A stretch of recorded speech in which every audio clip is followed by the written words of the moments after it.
সাফল্যের এই গল্পটা শুধু একটি পরীক্ষায় উত্তীর্ণ হওয়ার গল্প নয়, এটি ত্যাগের গল্প, অধ্যবসায়ের গল্প, নিজের স্বপ্নের জন্য নিরলস গড়ে যাওয়ার গল্প। যখন চারপাশে ছিল একটা উৎসবের আমেজ, যখন প্রিয়জনেরা ব্যস্ত ছিল আনন্দ ভাগাভাগির, ঠিক তখনই অনেক চিকিৎসক নিজেদের ভবিষ্যৎ গড়ার লক্ষ্যে বই আর নোটের সঙ্গেই কাটিয়েছেন মূল্যবান সময়। ঈদের ছুটিতে পরিবারের সঙ্গে আনন্দ উদযাপন না করে প্রিয় মানুষদের কাছ থেকে দূরে থেকে অনেকেই বেছে নিয়েছিলেন এফসিপিএস পার্ট 1 পরীক্ষার প্রস্তুতির কঠিন পথ। কারণ তারা জানতেন আজকের এই ত্যাগই আগামী দিনের নিরন্তর পথ চলার সাথী। আজ সেই ত্যাগ সার্থক হয়েছে, আজ সেই পরিশ্রম ফল দিয়েছে, আজ সেই স্বপ্ন বাস্তবে রূপ নিয়েছে। সিনাপস মেডিকেল একাডেমি গর্বিত এই সকল যোদ্ধাদের নিয়ে, যারা প্রতিকূলতার মাঝেও থেমে যাননি, হাল ছাড়েননি, বরং নিজেদের লক্ষ্যকে আঁকড়ে ধরে এগিয়ে গেছেন নিরন্তর। আজ আমরা উদযাপন করব সেই সকল সফল চিকিৎসকদের যারা ডিপ্লোমা এবং এফসিপিএস পার্ট 1 পরীক্ষায় অর্জন করেছেন কাঙ্ক্ষিত সাফল্য। তাদের এই অর্জন শুধু একটি ফলাফল নয়, এটি অসংখ্য নির্ঘুম রাত, অগণিত ত্যাগ এবং অবিচল বিশ্বাসের প্রতিফলন। তাই সকল সফল চিকিৎসকদের প্রতি আন্তরিক অভিনন্দন জানিয়ে সিনাপস মেডিকেল একাডেমির পক্ষ থেকে আপনাদের সবাইকে স্বাগত।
সত্যিকার অর্থে সিনাপস ছাড়া এই পথ চলা আমার পক্ষে সম্ভব ছিল না, কারণ অন্য কোচিংয়ে এত বেশি প্রফেশনাল, এত টাকা আমার পক্ষে অ্যাফোর্ড করা পসিবল ছিল না।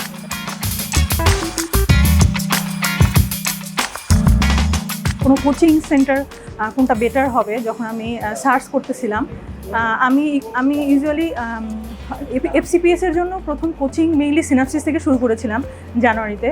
তো আমার মনে হয়েছে সিনাপসিস ইজ দ্য বেস্ট বিসিএসের জন্য, বিকজ আমি যখন দেখেছি যে এফসিপিএস পোস্ট গ্র্যাজুয়েশনের জন্য সিনাপসের ভাইয়াদের মেন্টরদের ক্লাসগুলো দেখেছি, অনেক সুন্দর ক্লাস নেয় এবং অনেক বুঝায় ক্লাস নেয়, তখন আমার মনে হয়েছে যে 48 বিসিএসের জন্য সিনাপসিস বেস্ট। তো প্রিলিতে মেইনলি আমি সিনাপসিসে ভর্তি হই এবং পুরো 1 মাস জার্নি আমার সাথে সিনাপসিসই ছিল। আমাকে medical part plus general part গুছিয়ে দেওয়া, প্লাস এক্সামগুলো, বিশেষ করে আমি এক্সামগুলো মেইনলি সিনাপসিসে দিয়েছি এবং সিনাপসিস খুব সুন্দর অর্গানাইজ ক্লাস নিয়েছে।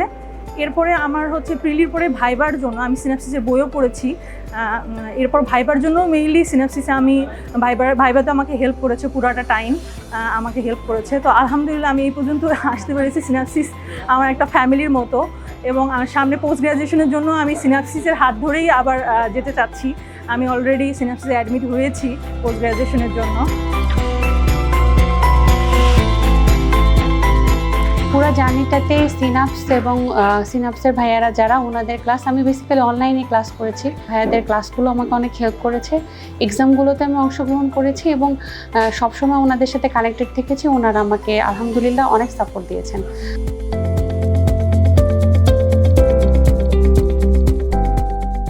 পুরো বিসিএসে আসলে কিভাবে মক ভাইবার জন্য প্রিপারেশন নিতে হবে, এটি আমার জন্য খুব বড় চ্যালেঞ্জ ছিল।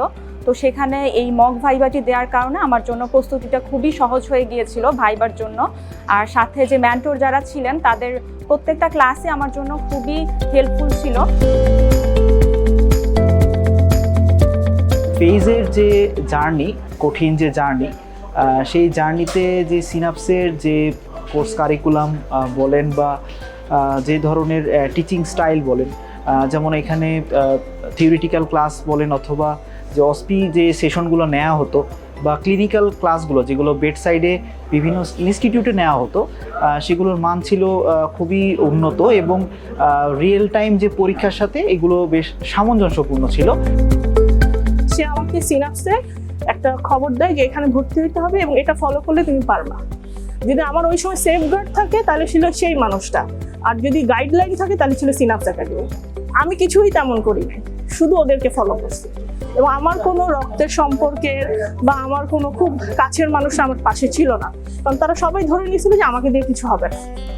কিন্তু ওই মানুষটা, মানে আমি বলবো যে আজকে যে আমি এখানে দাঁড়ায় কথা বলতে পারতেছি, যে যোগ্যতা আমি অর্জন করছি, যে মনোবল বা সাহস, সেটা আমাকে ওই মানুষটা দিয়েছে। আর যে গাইডলাইন দিয়েছে সেটা হচ্ছে সিনাপস একাডেমি। সেজন্য আমি অবশ্যই সিনাপসের কাছে কৃতজ্ঞ, আমার ওই মানুষটার কাছে কৃতজ্ঞ, আমাকে যারা এই পর্যন্ত আসতে সাহায্য করেছে। আমি সত্যিই বলবো যে আমি খুব পাশের মানুষ বা কাছের মানুষদের হেল্প পাইনি। আমাকে সিনাপস এখানে মানে যে কনফিডেন্সটা আমি নিয়ে আসছি যে হ্যাঁ আমি আরও পরীক্ষা দিতে পারবো, আরও চান্স পাওয়ার যোগ্যতা আমার আছে, সেটা এরা আমাকে তৈরি করে দিয়েছে। তো সিনাপসের কাছে আমি খুবই কৃতজ্ঞ, সিনাপসের সাফল্য কামনা করি, আমার জন্য সবাই দোয়া করবেন। ফাইনাল পরীক্ষাতে কোশ্চেন ডিরেক্ট না আসলেও কোশ্চেনের এক্সপ্লানেশন থেকে আমি অনেক কোশ্চেন কমন পাইছি এবং আমার পরীক্ষার হলে বসে বারবার মেন্টরদের কথাগুলোই রিপিট হচ্ছিল। তাদের যে হোয়াটসঅ্যাপ গ্রুপে প্রতিটি মেন্টর অনেক বেশি অ্যাক্টিভ। আমার যখনই কোনো কোশ্চেন অ্যারাইজ করতো, কোশ্চেন আস্ক করা মাত্রই মেন্টররা সাথে সাথে রেসপন্স করতো। পড়ানোর শর্টকাট ওয়ে যেটা মনে রাখার সেগুলো খুব ভালোভাবে বলে দেয়। এই কারণে ক্লাসগুলো খুব বেশি ইফেক্টিভ ছিল, পাশাপাশি পরীক্ষাগুলো অনেক ইফেক্টিভ ছিল। আমি সিনাপসের মক টেস্টগুলো দিয়েছি, মক দেওয়ার পরে যখন পরীক্ষার হলে গিয়েছি মনে হয়েছে যে আমি সিনাপসেই পরীক্ষা দিচ্ছি। যারা সার্জারির জন্য প্রিপারেশন নিতে চান তাদের জন্য আমি অবশ্যই সিনাপসের এই কম্বাইন্ড ব্যাচটা রিকমেন্ড করব। এই ব্যাচের সবগুলো ক্লাস যদি আপনি করেন এবং পরীক্ষাগুলোতে অ্যাটেন্ড করেন তাহলে আপনার জন্য চান্স পাওয়া খুবই ইজি হয়ে যাবে। কম্বাইন্ড ব্যাচে ভর্তি হলে আপনার পুরো সেশন ক্লাস করার পরে আপনার হয় পার্ট 1 অথবা রেসিডেন্সি একটা না একটা হয়ে যাবে ইনশাল্লাহ, আমি এটা আশা করি।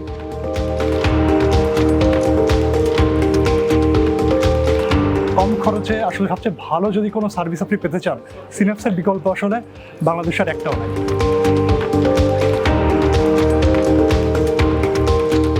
Actually, I'm very grateful to all of them. Ahsan Abdullah ভাইয়ের কথা না বললেই না, অ্যানাটমির মতো এত কঠিন একটা সাবজেক্ট, হেড নেকের মতো এত ডিফিকাল্ট একটা জিনিস ভাইয়া নিজের বেস্ট এফোর্ট দিয়ে পড়িয়েছেন। So I am really grateful to all my mentors and thank you Synapse family. বইপত্র পড়েন, চমৎকার ডিউটি করেন, ফাউন্ডেশন ট্রেনিং করেন, সরকার যখন যে আদেশগুলো দেয় পড়েন, পড়ে দেখেন কি আদেশ দেয়।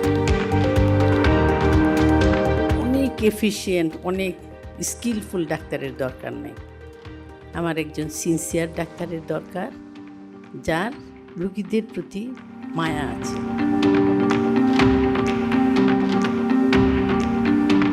এই সিনাপসের মতো যে প্রতিষ্ঠানগুলো আমাদের স্টুডেন্টদেরকে সাহায্য সহযোগিতা করছে, কিভাবে পড়াশোনা করলে তাদের পোস্ট গ্রাজুয়েশনটা খুব সহজভাবে অ্যাকোয়ার করা যাবে, পোস্ট গ্রাজুয়েশন ডিগ্রিটা অর্জন করা যাবে, আমি ডেফিনেটলি আমার অন্তঃস্থল থেকে তাদেরকে আবারও ধন্যবাদ জানাচ্ছি।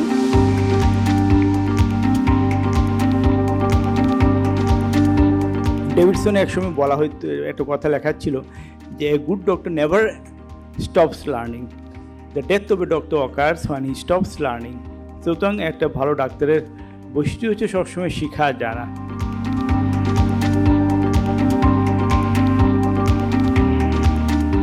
আপনাদের পিছনে যারা কাজ করতেছে, সিনাপসের body, director body, coordinator, mentor, যারা টিচার, তারা যে কাজ করতেছেন এটা কিসের জন্য কাজ করতেছেন? অন্য পিপলদেরকে হ্যাপি করার জন্য।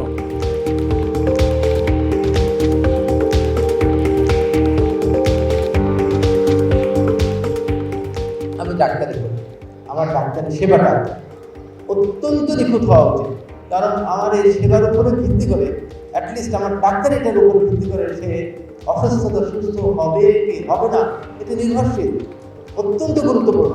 কাজে আমার পড়াশোনা অত্যন্ত নিখুঁত হইতে হবে, আমার ট্রেনিংটা অত্যন্ত নিখুঁত হইতে হবে।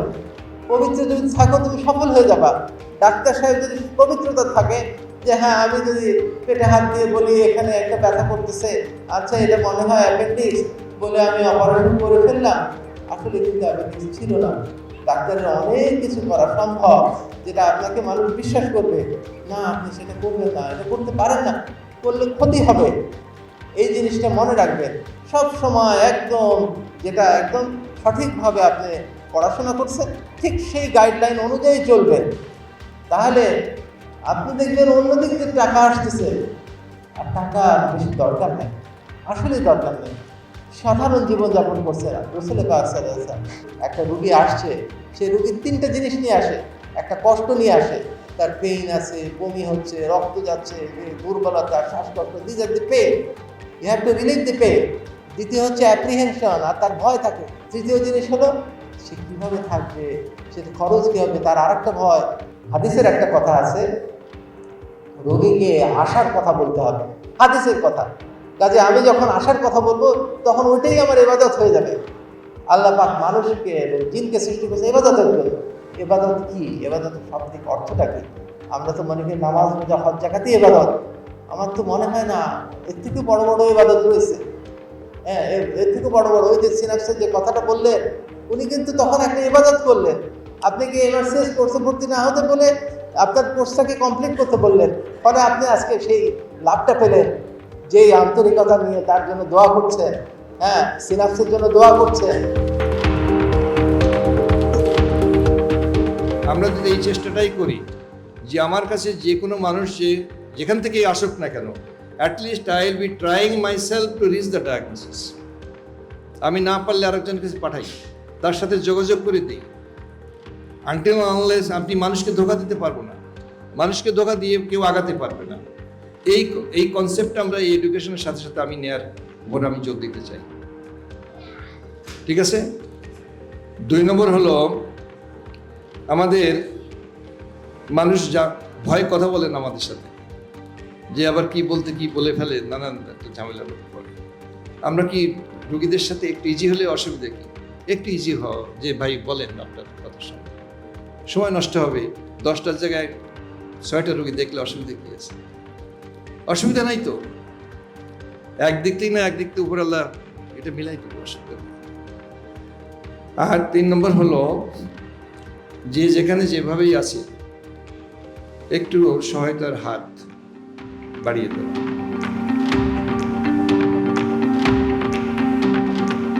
আমি বিনীত অনুরোধ করব, আপনারা যারা পোস্ট গ্রাজুয়েশন কমপ্লিট করবেন, আপনারা এলাকায় যাবেন, এলাকায় বিশেষ কিছু সেবা দেওয়ার চেষ্টা করবেন। গ্রামের মানুষ বা মফস্বলের মানুষ এখনও এই ঢাকা শহরের সাথে ট্রিটমেন্ট করার মতো ট্রিটমেন্ট পায় না। আপনার মতো আমার মতো একটা কোয়ালিফাইড চিকিৎসক তারা চোখেই দেখে না, চিকিৎসা নেওয়া তো দূরের কথা। সুতরাং আমাদের গ্রামের সাথে একটা সংযোগ রাখতে হবে। What I believe in my life, সেটা হচ্ছে সাকসেস কোনো মানে এটা থেমে থাকা কোনো জার্নি না। Success is a continuous journey in the life. আপনি যদি মনে করেন যে আপনি ফেজ এতে ঢুকেছেন বা এসটিএস পার্ট 1 করেছেন, this is all you have achieved in your life, this is actually wrong conception. আপনি ততক্ষণ পর্যন্ত সাকসেসফুল না হতে পারবেন যতক্ষণ আপনি আসলে কবরের আগ পর্যন্ত কি আপনি সাকসেসফুল না থাকবেন। That what I do believe. বাংলাদেশে যেখানেই পোস্টিং হোক না কেন, নিজের মতন করে সেই এলাকাকে বা চেম্বারকে অথবা নিজের কর্মপরিবেশকে নিজের করে নিতে পারলেই আপনি হচ্ছে সাকসেস হতে পারবেন।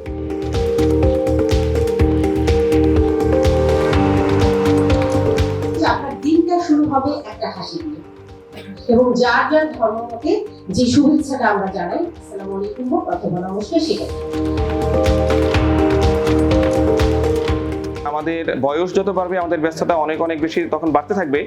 বাট এত ব্যস্ততার ভিড়ও আপনাদের প্রতি একটু অনুরোধ থাকবে, সেটা হলো যে আমরা যেটা চেষ্টা করি, আপনারাও চেষ্টা করেন যে পেশেন্টকে একটু সময় দেওয়া, তাদের কথাগুলো শোনা। অনেক সময় দেখা যায় পেশেন্ট একসাথে 4-5টা ফাইল নিয়ে আসে, আপনি যতটুকু পারেন দেখেন, এবং বিলিভ মি যে এতে আপনার পেশেন্ট কমবে না, বরং আপনার পেশেন্ট বাড়বে, এবং আপনার প্রতি পেশেন্টের আস্থা, আপনার প্রতি পেশেন্টের গ্রহণযোগ্যতা অনেক অনেক বেশি বাড়বে, এবং ভরসা তার প্রতি বাড়বে।